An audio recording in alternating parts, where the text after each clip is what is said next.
नमस्कार दोस्तों, मैं मनोहर कुमार आपका अपना YouTube channel MK Shah maths पे स्वागत करते हैं। दोस्तों, हम लोग बात कर रहे थे संख्या के बारे में। तो पिछली वीडियो में हमने पढ़ लिया था वहाँ पर सम संख्या और विषम संख्या। अब हम लोग आगे पढ़ेंगे। दोस्तों, एक बात ध्यान से समझ लीजिएगा कि वीडियो देखिएगा तो वहाँ पर जो है कॉपी और कलम लेकर जरूर बैठिएगा, ताकि वहाँ पर जितनी भी पढ़ाई होती जा रही है उसको सारा नोट्स जो है बनाते चलिए एक कॉपी में अच्छी तरह से। जब वो क्लास ऑफलाइन चलेगी तो वहाँ पर हम आप लोगों को चेक करेंगे। जो भी बच्चे यहाँ मेरे यहाँ पढ़ते हैं वो सब बच्चों के लिए खास कर। तो आइए देखते हैं। अब हम लोग चर्चा करेंगे, प्राकृत संख्या पढ़ेंगे। प्राकृत संख्या, प्राकृत संख्या जिसको हम लोग अंग्रेजी में नेचुरल नंबर्स भी बोलते हैं। हम लोग नेचुरल नंबर्स। तो प्राकृत संख्या किसे बोलेंगे? तो देखिए, गिनती की संख्या। गिनती की संख्या को प्राकृत संख्या, प्राकृत संख्या कहा जाता है। कहा जाता है। गिनती की संख्या को प्राकृत संख्या कहा जाता है।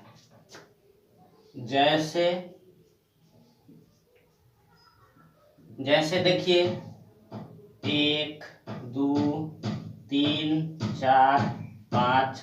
अब डॉट डॉट जो है आप इसको जो है लिखते चले जाइए। ये जो होता है अपरिमित होता है, मतलब इसको हम लिखते रहेंगे भर दिन, लेकिन ये खत्म होने वाला नहीं है, इसीलिए यह अपरिमित होता है। ठीक है दोस्तों, तो ये हो गया गिनती की संख्या। अब नोट में लिख लीजिएगा, नोट बना करके नोट नंबर 1 में लिखिएगा। नोट नंबर 1 में लिखिएगा, नोट नंबर 1 में लिखिएगा कि प्राकृत संख्या को, प्राकृत संख्या को n से,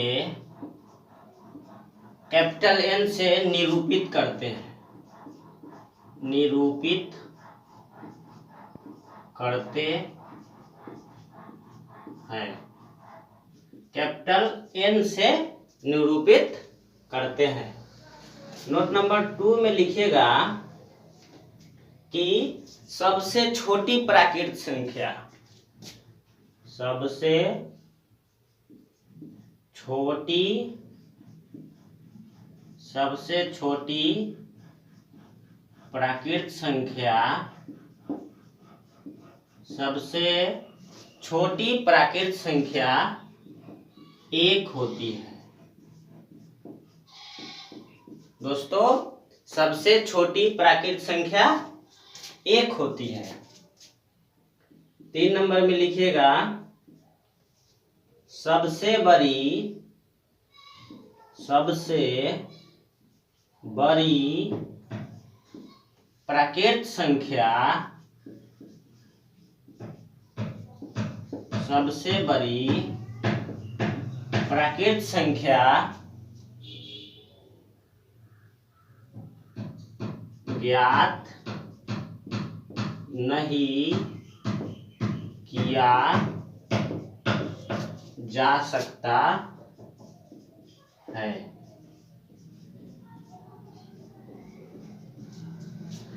सबसे बड़ी प्राकृत संख्या ज्ञात नहीं की जा सकती है, मतलब आप ये नहीं बता सकते हैं कि सबसे बड़ी प्राकृत संख्या ये है, क्योंकि यह अपरिमित होती है। इसको भर दिन गिनते रहिएगा, खत्म होने वाला नहीं है। तो दोस्तों, ये हो गया प्राकृत संख्या, ये हो गया प्राकृत संख्या। अब हम लोग जो है आगे जो है इसको और एक और आगे नोट भी लिख सकते हैं कि लिख सकते हैं प्राकृत संख्या अपरिमित होती है। अपरिमित मतलब इसको जो है सबसे बड़ी नहीं लिख सकते हैं वहां पर। आगे है पूर्ण संख्या। पूर्ण संख्या इसको हम लोग अंग्रेजी में होल नंबर बोलते हैं। Whole number. तो आइए पूर्ण संख्या किसको बोलेंगे? प्राकृत संख्या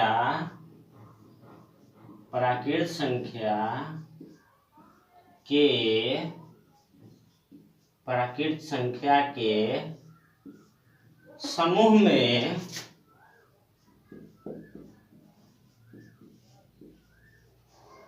प्राकृत संख्या के समूह में शून्य को सम्मिलित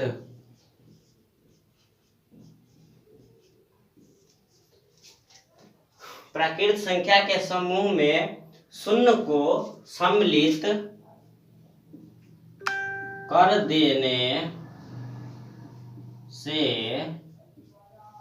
देने से पूर्ण संख्या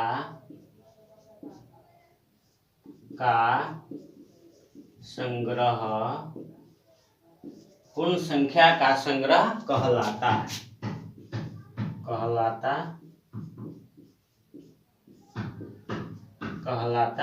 है।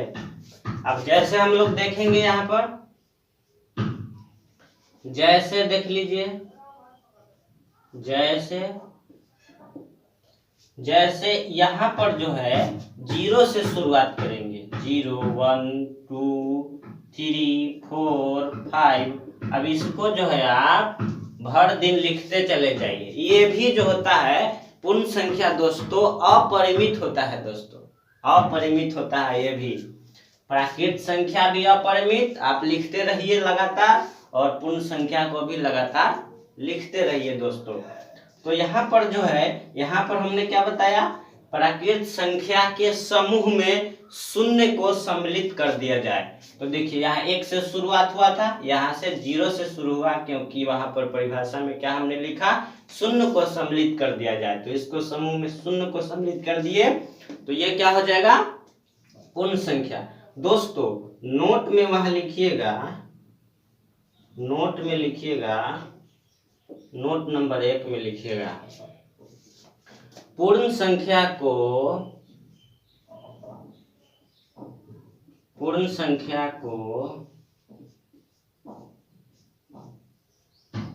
W से निरूपित करते हैं।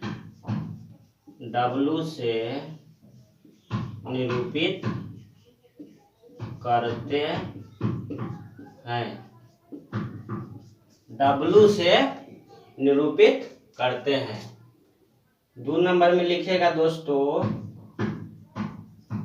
सभी प्राकृत संख्या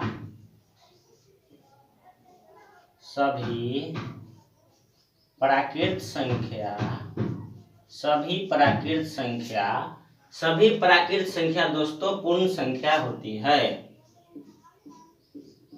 पूर्ण संख्या होती है। सभी प्राकृत संख्या जो है पूर्ण संख्या होती है। क्योंकि देखिए यहाँ प्राकृत संख्या 1 से शुरू हुआ है, लगातार चला जाएगा आगे, और पूर्ण संख्या देखिए यहाँ पर 0 से शुरू हुआ है, मतलब इसमें का सारा इसमें आ जा रहा है, इसमें का इसमें सारा आ जा रहा है। 3 नंबर में लिखिएगा दोस्तों नोट में, सभी पूर्ण संख्या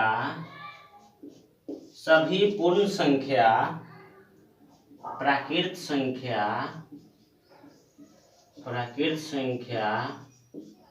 नहीं हो सकती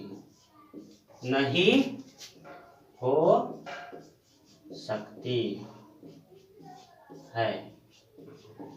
ये दोस्तों सभी पूर्ण संख्या जो है प्राकृत संख्या नहीं हो सकती, क्योंकि पूर्ण संख्या देखिए 0 से शुरुआत हुआ है, और जो है प्राकृत संख्या 1 से शुरू हुआ है।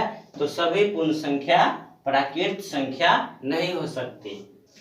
आगे दोस्तों 4 नंबर में यहाँ पर लिख लीजिएगा, 4 नंबर में यहाँ पर लिख लीजिएगा कि पूर्ण संख्या अपरिमित होती है, पूर्ण संख्या अपरिमित होती है।